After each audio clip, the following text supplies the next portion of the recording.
দার্জিলিং ভ্রমণের প্রথম পর্বে আমরা দেখিয়েছিলাম শিয়ালদা থেকে দার্জিলিং পৌঁছানোর যাত্রা এবং দার্জিলিং শহরের দর্শনীয় স্থানগুলো। আজ শুরু হচ্ছে দ্বিতীয় পর্ব। হোটেল চেক আউট করে রওনা দেব নিউ জলপাইগুড়ির পথে, কিন্তু এটাই শেষ নয়। যাত্রাপথে রাস্তাতেই থাকছে একের পর এক চমক। চলুন ঘুরে দেখি ঐতিহ্যবাহী ঘুম স্টেশন, রহস্যময় লেপচা জগতের পাইনের জঙ্গল, সীমানা ভিউ পয়েন্ট থেকে নেপালের সীমানা, সবুজে ঘেরা গোপালধারা টি স্টেট, আর রয়েছে মিরিক, যেটা তো না দেখলেই নয়। ভিডিওটা একদম শেষ পর্যন্ত দেখুন আর কমেন্টে জানাবেন আমাদের এই সফর আপনাদের কিরকম লাগলো। চলুন শুরু করি আজকের ভ্রমণ।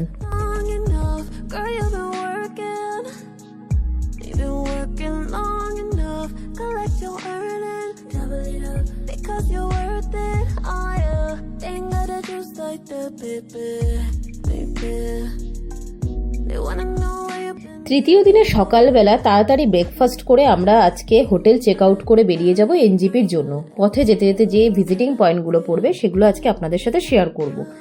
এখানে প্রথমেই বলি, আমরা এখান থেকে যে গাড়িটি নিয়েছিলাম সেটা আমরা হোটেল থেকেই নিয়েছিলাম এবং গাড়িতে খরচা পড়েছিল 3,500 টাকা। আপনারা চাইলে ক্লক টাওয়ার বা মেলের আশেপাশে যে গাড়ি স্ট্যান্ড থাকে সেখান থেকেও গাড়ি বুক করতে পারেন। আমরা সবার প্রথমে চলে এসেছিলাম ঘুম স্টেশনে। সেই সময় টয় ট্রেনটা আসছিল, খুব ভালো লাগছিল বেশ দেখতে, তাই আমরা কিছুক্ষণ এখানে দাঁড়িয়েছিলাম।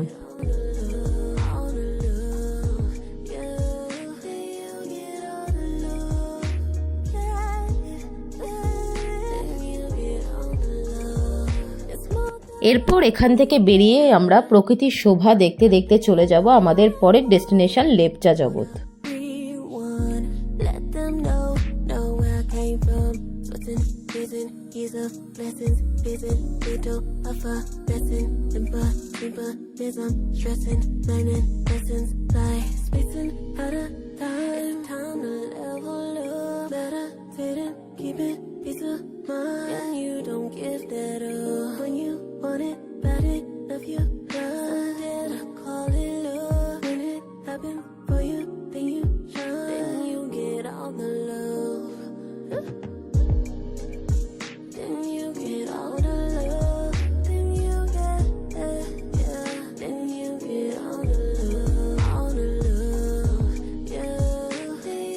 ওক, পাইন, রডোডেন্ড্রনে মোড়া রাস্তা দিয়েই আমরা পৌঁছে গেছিলাম আমাদের লেপচা জগতে।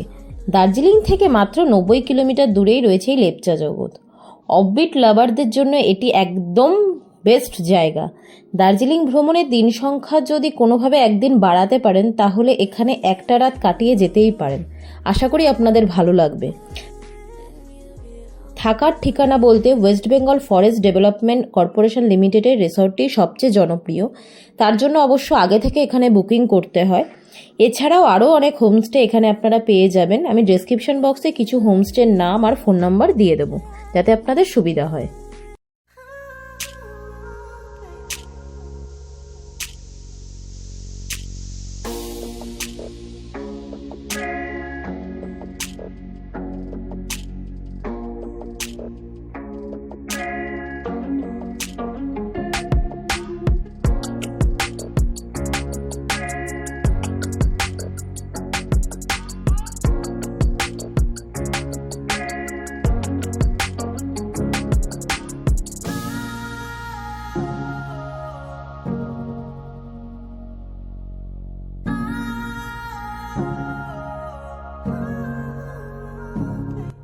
এরপরেই আমরা চলে এসেছিলাম লেপচা জগতের পাইন ফরেস্টে। এখানে এন্ট্রি ফি 20 টাকা। অসাধারণ সুন্দর একটি জায়গা ফটো তোলার জন্য। যারা ফটোগ্রাফি করতে ভালোবাসেন তাদের জন্য তো এটা বেস্ট জায়গা। অসাধারণ সুন্দর লাগছিল রোদ ঝলমলে ওয়েদারে পাইন গাছগুলোকে। চলুন দেখে নেওয়া যাক।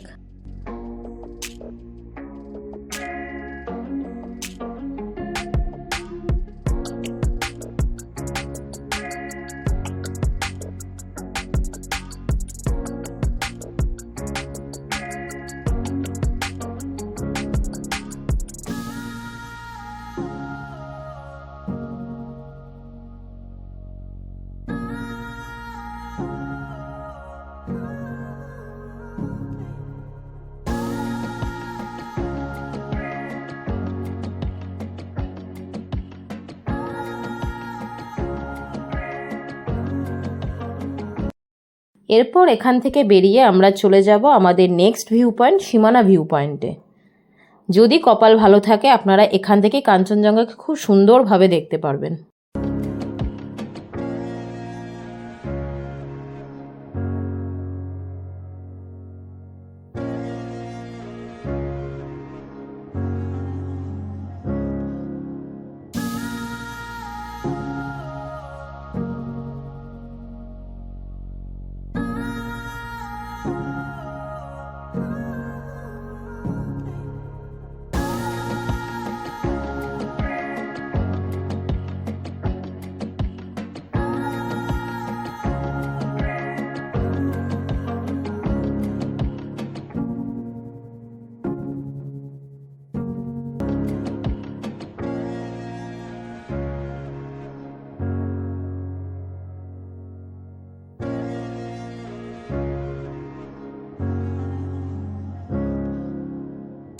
এই সীমানা ভিউ পয়েন্টটি ভারত নেপাল সীমান্তে অবস্থিত।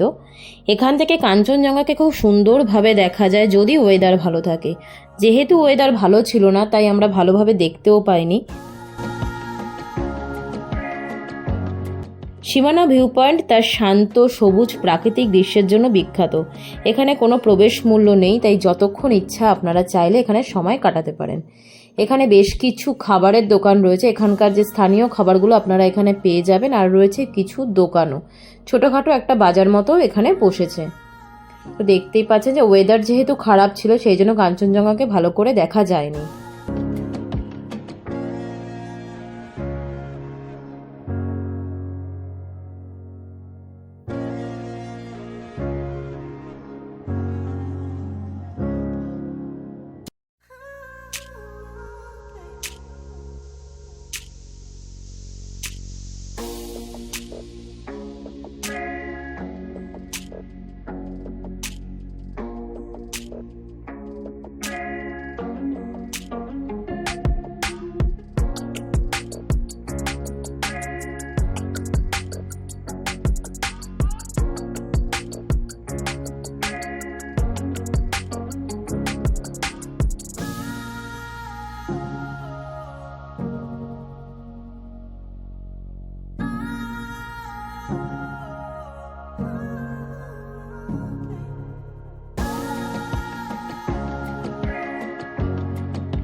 এরপর আমরা পৌঁছে গিয়েছিলাম পর্যটকদের কাছে একটি জনপ্রিয় বাজার পশুপতি মার্কেটে। এটি ভারত নেপাল সীমান্তে অবস্থিত। বাজারটি দার্জিলিং মিরিক রোড থেকে প্রায় 1 কিলোমিটার হাঁটা দূরত্বে অবস্থিত।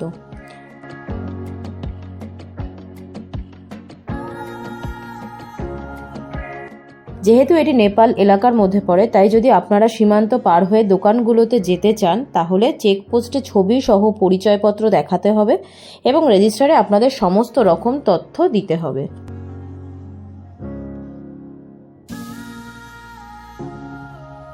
এখানে আপনার রিজনেবল প্রাইসেও জিনিসপত্র পেয়ে যাবেন।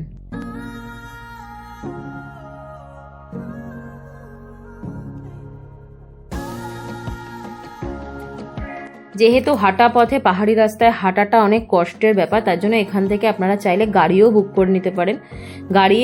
যেই গাড়িতে আমরা হোটেল থেকে বেরিয়েছি সেই গাড়ি কখনোই মার্কেটের ভিতর ঢুকবে না, অনেকটা আগেই ছেড়ে দেবে। পাহাড়ি রাস্তায় হাঁটতে অসুবিধা হলে আপনারা চাইলে গাড়ি বুক করতে পারেন।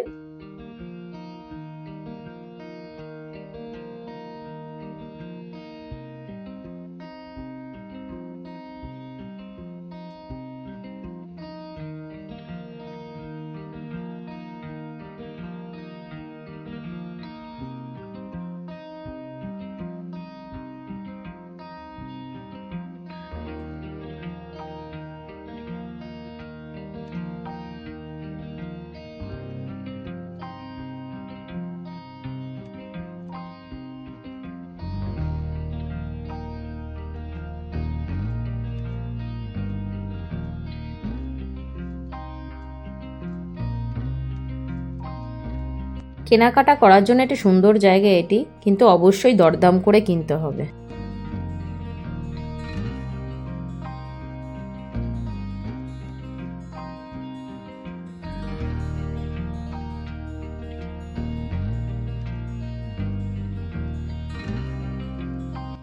এরপর এখান থেকে বেরিয়ে আমরা চলে যাব গোপালধারা টি এস্টেটে।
গোপালধারা টি এস্টেট হল মিরিক ভ্যালিতে অবস্থিত দার্জিলিংয়ের সবথেকে উঁচু চা বাগান।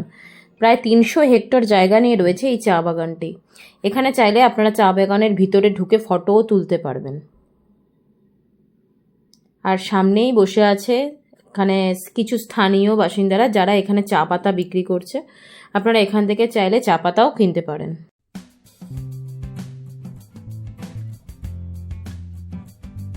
বেশ কিছু পাহাড়ি গাছও এখানে দেখলাম রয়েছে রাখা।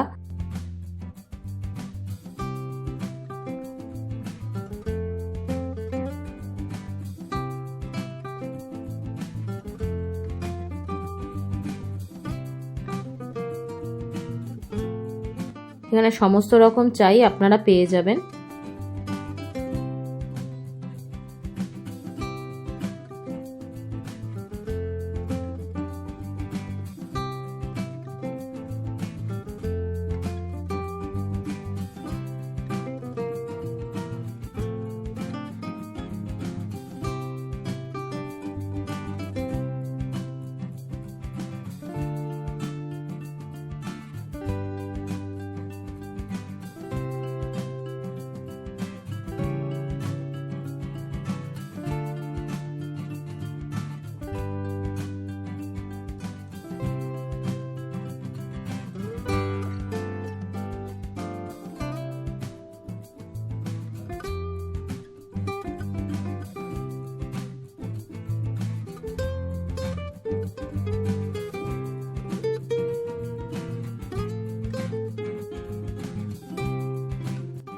এরপর এখান থেকে বেরিয়ে আমরা চলে যাব মিরিক। মিরিক হলো আজকে আমাদের দার্জিলিং ট্রিপের শেষ ডেস্টিনেশন।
মিরিকের বাইরেই বেশ কিছু দোকান রয়েছে, যেখানে আপনারা চাইলেন দুপুরের লাঞ্চটা ওখান থেকে করে নিতে পারেন।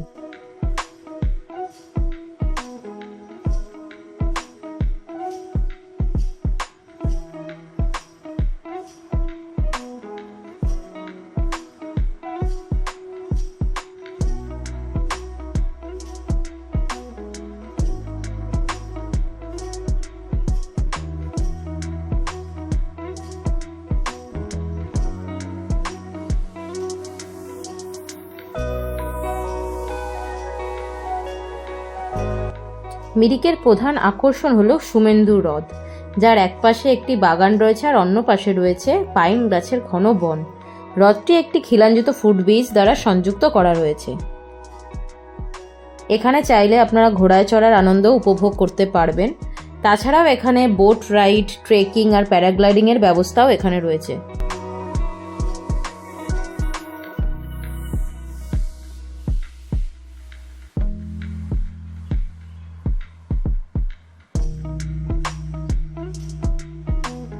বেশ অনেকটা বড় জায়গা নিয়ে মিরিক, আপনারা চাইলে হেঁটে ঘুরতেও পারবেন চারিদিকটা।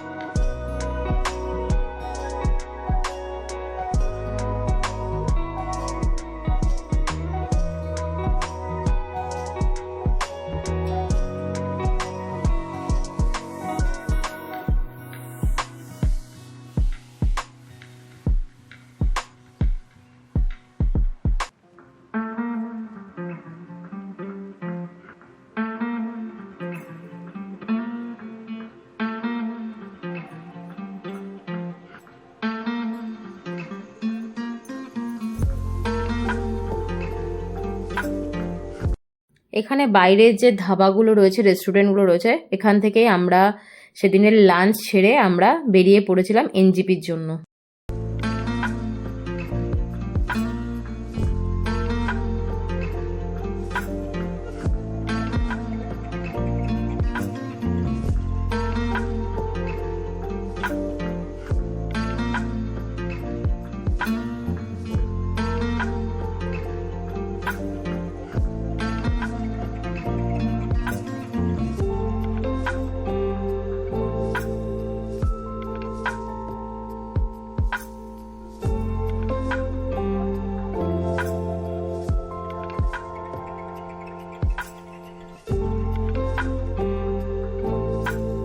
মিরিক থেকে বেরিয়ে বাইরে ছিল এরকম আই লাভ মিরিক লেখা একটা জায়গা, যেখানে সবাই ফটোও তুলছিল। এখান থেকে বেরিয়ে আমরা চলে যাব এনজিপির উদ্দেশ্যে। প্রকৃতির শোভা দেখতে দেখতেই আমরা আজকের ট্রিপটাকে শেষ করলাম।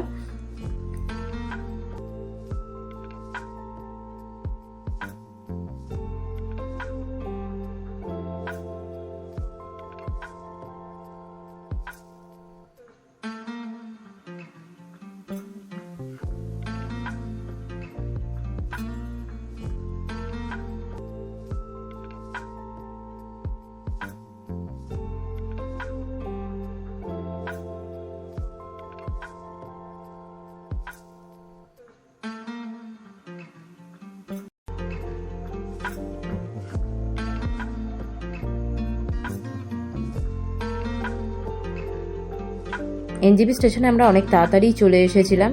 তাই এনজিপি স্টেশনে আমরা নামার পর যেহেতু হাতে অনেকটা সময় ছিল, তাই আমরা ব্যাগ ক্লক রুমে রেখে আমরা বাইরেটা একটু ঘুরেও নিয়েছিলাম। তো অবশ্যই জানাবেন কীরকম লাগলো আমাদের আজকের ভিডিওটা। লাইক কমেন্ট করতে ভুলবেন না, আর প্লিজ সাবস্ক্রাইব করে পাশে থাকবেন। আর কোনো রকম কোনো কিছু জিজ্ঞাসা করা থাকলে অবশ্যই কমেন্ট করে জানাবেন।